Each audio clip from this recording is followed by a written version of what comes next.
Beep, beep, beep, beep. Welcome to the Court of the EDI Jester. Good people, please do become a warrior teacher or join me on YouTube here as a Jesterite and get videos up front and stuff I make for just you. That's fun, isn't it? Right, okay, so I hope you enjoyed my silly attempt at making a frightening video about gender identity. I hope you enjoyed it. Finally, it got the views it deserved. It was absolutely shadow banned for ages, and I stuck it onto something I said about Doctor Who, which was a damn disgrace, by the way. And it's now shot up. So thankfully people have got to see it. You know, it's the one with the scary music. It was quite fun, wasn't it? I'll put the link to it down in the doobers just in case you haven't looked yet. Anyway, by the way, that's what I think we should be doing, mind. It's a public health issue. Remember the scary AIDS advert? Same thing, please, for gender. Right, and queer theory and all that critical race nonsense. I've got something here from Rebecca Says No. Hey, Rebecca. Rebecca Says No, which was published on the Glitter update. So Graham's updates that he keeps us, in the know about what is happening. And it's in relationship to the gender zealots running the NHS Rainbow Badge Scheme, which is a kind of cult indoctrination thing, where people get involved. Oh, you're an ally, and stroke me on the, touch me up, all that. Right, it's for allies. Right, so it's called So Over the Rainbow, which I thought was marvellous. Reference there to Judy Garland, friend of Dorothy. So since 2021, yes, that is 2021. Since 2021, the NHS Rainbow Badge Scheme has been in phase 2 of its existence. Stonewall's website states that Stonewall and the LGBT Foundation will be working in partnership with NHS England, with support from Brighton and Hove LGBT Switchboard, the LGBT Consortium, which is like a sort of licorice all sorts of nutters, right? And GLAD, the Association of LGBT Doctors and Dentists, who are just off their head, right? These are doctors and dentists, and you should get the membership list, right, and go, no longer practicing. That's what you should do, right? So they're going to take the NHS Rainbow Badges to the next level with a new scheme to benchmark and award. Here we go. It's another one of those Stonewall nonsense turds, right? So take the NHS Rainbow Badges to the next level with a new scheme to benchmark and award NHS organisations for their work on LGBTQ plus inclusion. So it's another turd out of the gender ass.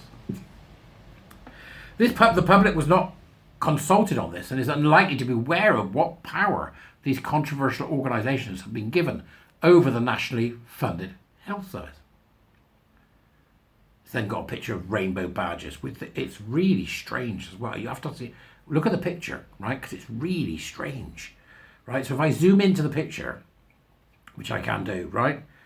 It's just so weird. It's got like little Lego figures. This is for adults, mind. This is adults they're dealing with. And it's got like a little Lego Batman with the NHS badge in front of him. And then it's got these different coloured, what look like spacemen, in the colours of the rainbow badge, which of course, bear in mind, it's not anything to do with the rainbow badge. It's all about the TQ plus nuttery, right?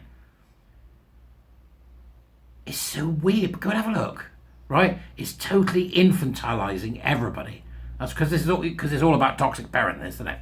That's what it's about, right? The overarching toxic parent. We know best, yeah. Do you? What? From your, Shiraz sipping position with your cheese board on a Friday that cost you £100. I always say that, don't I? It just seems appropriate. Big 4x4. Yep. House in the doin. I love that word. The doin. A house in the doin.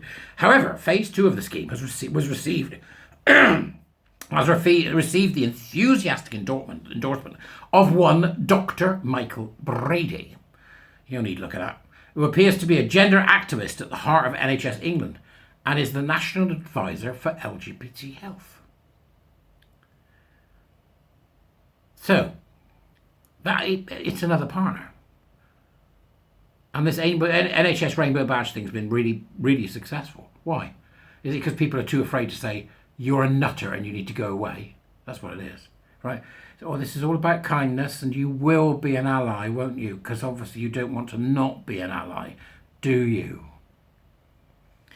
The groups in charge of the Rainbow Badge scheme uphold a belief in gender identity that the majority of the UK population does not share. For example, on the 23rd of July 2022, Stonewall received backlash for stating that children as young as 2 recognise their trans identity. They're so dangerous to children. In June 2023, the LGBT Foundation and NHS Confederation published national guidance on same-sex care, sparking widespread upset. The Observer's Sonia Sodia reported that its advice on how to handle patients' requests for this care gets the law badly wrong and could lead NHS trusts to unlawfully discriminate against female patients. Similarly, Naomi Cunningham, a barrister specialising in employment and discrimination law, described in The Critic how the guidance fails women and encourages NHS employers to break the law. It is worth noting that the LGBT Foundation also has its own award framework called Pride in Practice, which it uses to assess how much GP practices, dental surgeries and pharmacists and optometrists are meeting this external organisation's requirements. Right, so you get these in, right, and you're no longer running whatever organisation it is you're running. That's what you've got to remember.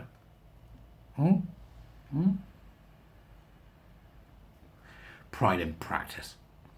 The NHS Rainbow Badge Scheme recently assessed Cambridge University Hospital's NHS Foundation Trust and concluded that the trust should not qualify for one of the awards. The reason for this decision included that the trust was found not to have LGBT inclusive posters visible to patients. Only 5% of patient respondents were asked their pronouns when receiving care, and less than 50% of patients respondents were asked to confirm their gender. So they're now saying that a trust is not going to get one of their silly awards they can qualify for. Here's why: it's because you haven't done our mantras. I hope the trust stands by its ground and kicks these people out. Frankly, this should the resulting results of this weirdos poll.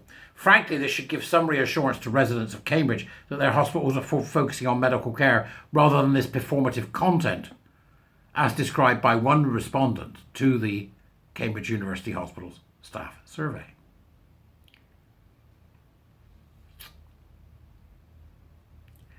I mean, I don't know where you go with this now.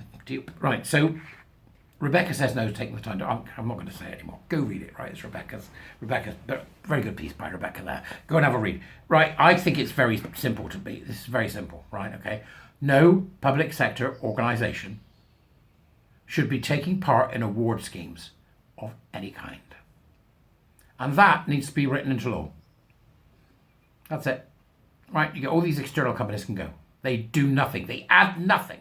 They are a parasite on the public sector. They are a parasite on our society. And what they are trying to get people to do is a dangerous, iatrogenic parasite that will hurt children and young people and adults.